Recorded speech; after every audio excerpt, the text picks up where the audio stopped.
Kenapa manusia bisa cegukan? Mari kita simak penjelasan berikut. Cegukan adalah fenomena alami yang sering kita alami, biasanya muncul tiba-tiba dengan suara khas, hik. Tapi apa sebenarnya penyebabnya? Cegukan terjadi ketika diafragma, yaitu otot yang berperan penting dalam proses pernapasan, berkontraksi secara tidak sengaja. Setiap kali diafragma menegak mendadak, udara masuk secara cepat ke paru-paru. Nah, saat itu pita suara menutup secara tiba-tiba, dan dari situlah muncul suara cegukan.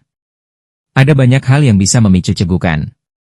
Misalnya, ketika kita makan atau minum terlalu cepat, udara ikut masuk bersama makanan. Perut yang terlalu penuh setelah makan banyak pun dapat menekan diafragma.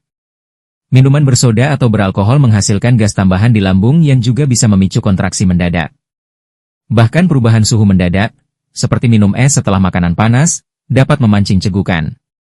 Selain faktor fisik, emosi juga berpengaruh. Rasa gugup, stres, atau tertawa terbahak-bahak bisa mengganggu sistem saraf yang mengendalikan diafragma.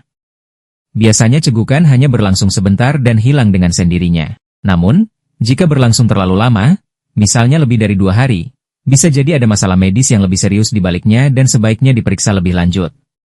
Jadi, cegukan memang terlihat sepele, tapi sebenarnya melibatkan sistem tubuh yang sangat kompleks.